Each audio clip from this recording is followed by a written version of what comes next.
কথা দিলাম একটা পিঠে খেলে মনে হবে সবগুলো খেয়ে ফেলি। দারুণ স্বাদের কলা পাতায় এরকম একটা রোল ভাপা পিঠা, আর বানানো একেবারেই সহজ। খুব সহজে বাড়িতে নিজেরাই বানিয়ে নিতে পারবেন, আর খেতে এত ভালো হয়, যে কোনো ভাপা পিঠার থেকে খেতে অনেক বেশি ভালো হয়। আর বানানো যে কোনো পিঠে থেকে বানানো একেবারেই সহজ। তো চলুন বানানো শুরু করা যাক। কড়াই নিতে হবে, কড়াইয়ের মধ্যে মেজারিং কাপের 1 কাপ জল দিয়েছিলাম, অল্প করে একটু লবণ দিয়েছিলাম, আর অল্প করে সাদা তেল দিলাম। খুব ভালো করে জলের সঙ্গে মিশিয়ে নিতে হবে। এবার জল খুব ভালো করে গরম করে নিতে হবে। যখন দেখবেন জলটা খুব ভালো করে গরম করা হয়ে গেছে, ফ্লেমটা একেবারে লোতে করে যতটা আমি জল নিয়েছিলাম ঠিক ততটাই চালের গুঁড়ো দিয়ে দিচ্ছি। বাজারের কেনা শুকনো চালের গুঁড়ো নিয়েছি, আপনারা যে কোনো ধরনের চালের গুঁড়ো নিতে পারেন।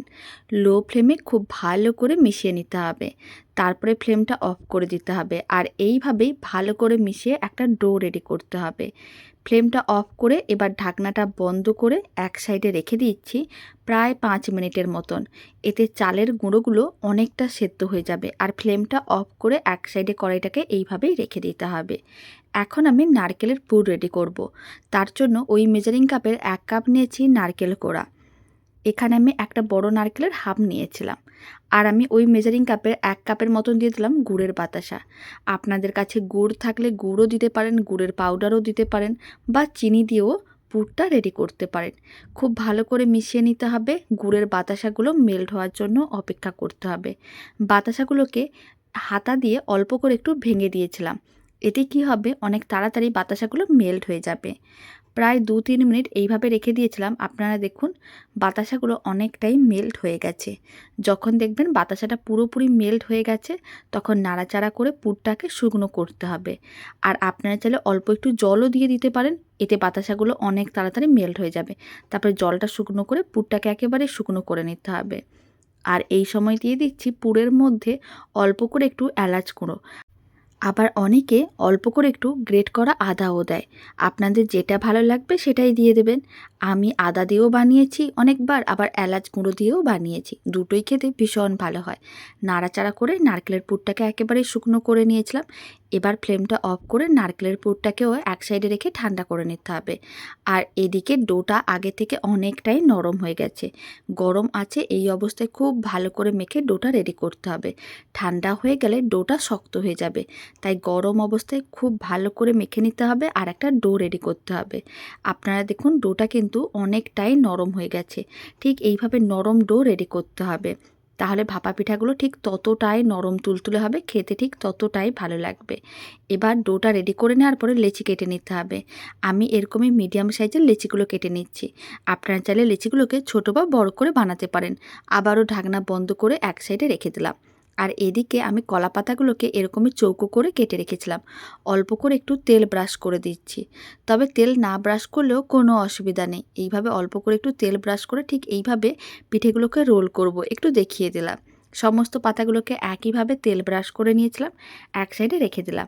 আর নারকেলের পুরও ঠান্ডা হয়ে গেছে। এখন নারকেলের পুরগুলোকে ঠিক এইভাবে হাতের মুঠোর মধ্যে নিতে হবে, গোল বলের মতন করে বানিয়ে এরকমই লম্বা করে নিতে হবে। সমস্ত নারকেলের পুরটা ঠিক একইভাবে রেডি করে নিতে হবে। নারকেলের পুরগুলোকে এরকমই লম্বা করে রেডি করে রাখলে পিঠেগুলো বানাতে অনেক সুবিধা হবে। এবার আমি পিঠেটা বানানো দেখিয়ে দেবো। তার জন্য একটা লেচি নিয়ে নিলাম। লেচিটাকে গোল করে প্রেস করে চ্যাপটা করে নিতে হবে। কিচেন স্ল্যাবের ওপরেই আমি এইভাবে গোল করে চ্যাপটা করে নিয়েছিলাম। তারপর একটা বেলনি দিয়ে ঠিক এইভাবে বেলে নিতে হবে। অল্প করে একটু শুকনো চালের গুঁড়ো দিয়ে দেবেন, তাহলে বেলতে অনেক সুবিধা হবে।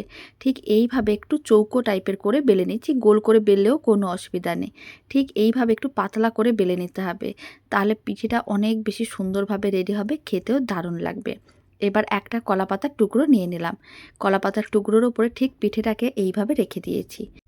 এবার যে নারকেলের পুরগুলো রেডি করে রেখেছিলাম, সেখান থেকে নারকেলের পুরের একটা করে এরকমই নিয়ে নিতে হবে। নারকেলের পুর যে লম্বা করে রেখেছিলাম, লম্বা অংশটা এইভাবে সাইডে রেখে দিতে হবে। তারপর এইভাবে রোল করতে হবে।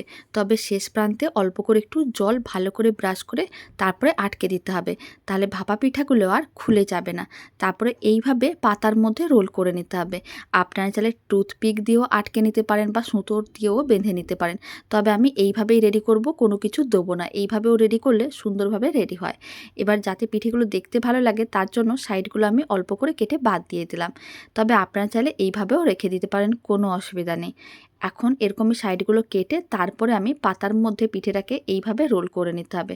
আর রোল করে নেওয়ার পরে শেষ প্রান্তের যে পাতাটা সেটাকে ঠিক এইভাবে নিচের দিকে রাখতে হবে। তাহলে পিঠেগুলো ভাপের সময়, মানে যখন আমি ভাপে রান্না করব তখন আর খুলে যাবে না। কলা পাতার যদি নিচের দিকটা এইভাবে রাখা হয়। সমস্ত পিঠেগুলো একইভাবে রেডি করে নিয়েছিলাম। এবার একটা কড়াইকে গ্যাসের ওভেনের ওপরে বসিয়ে দিয়েছি আর অল্প করে জল দিয়ে রেখেছিলাম। 1 বাটির মতন, বড় বাটির 1 বাটি জল খুব ভালো করে গরম করে নিতে হবে। তারপরে কড়াইয়ের ওপরে এরকম একটা ছিদ্রযুক্ত পাত্র রেখে দিতে হবে। আর সমস্ত যে ভাপা পিঠাগুলো আমি রেডি করে রেখেছি, কলা পাতা রোল পিঠাগুলো, সমস্ত পিঠাগুলো এক একটা করে এরকমই ছিদ্রযুক্ত পাত্রের ওপরে রেখে দিতে হবে। তারপরে কড়াইয়ের ঢাকনা বন্ধ করে দিতে হবে। 10 মিনিট মিডিয়াম টু হাই ফ্লেমে ঠিক এইভাবে পিঠেগুলোকে সেদ্ধ করে নিতে হবে, মানে ভাপে রান্না করতে হবে। এতে পিঠেগুলো একেবারে নরম তুলতুলে হবে। আর কথা দিলাম, এই পিঠে একবার হলেও বাড়িতে বানিয়ে দেখুন, খেতে এত ভালো হবে, যে কোনো পিঠের থেকে অনেক বেশি বানানো সহজ আর খেতে হবে একেবারে সেরা। ঢাকনা বন্ধ করে দিলাম, ফ্লেমটা মিডিয়ামে রেখে দিয়েছি। 10 মিনিট এইভাবে ভাপে রান্না করে নিতে হবে। 10 মিনিট পরে আমি আপনাদের দেখাবো। 10 মিনিট হয়ে গেছে, আপনারা দেখুন কলা পাতার কালার একেবারে চেঞ্জ হয়ে গেছে আর কলা পাতাগুলো অনেক নরম হয়ে গেছে। ফ্লেমটা অফ করে দিয়েছি। এবার এই গরম গরম কলা পাতার রোল ভাপা পিঠাগুলো একটা প্লেটের মধ্যে নিয়ে নিয়েছি। এখন একটা পিঠে খুলে দেখাচ্ছি। আপনারা দেখুন কত সুন্দরভাবে পিঠেগুলো রেডি হয়েছে আর খেতে ঠিক ততটাই ভালো হয়। রেসিপিটা কেমন লাগলো কমেন্ট বক্সে জানাতে একেবারেই ভুলবেন না।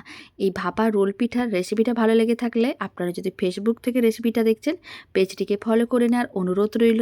ইউটিউব থেকে দেখলে চ্যানেলটি সাবস্ক্রাইব করে নেওয়ার অনুরোধ রইল। পাশে থাকা বেল আইকনটি প্রেস করে নেবেন নতুন রেসিপির আপডেট সবার আগে পাওয়ার জন্য। এবার একটা পিঠে ভেঙেও দেখিয়ে দিলাম কতটা সুন্দরভাবে রেডি হয়েছে। তো চলুন, ভিডিওটা আমি এখানেই শেষ করছি।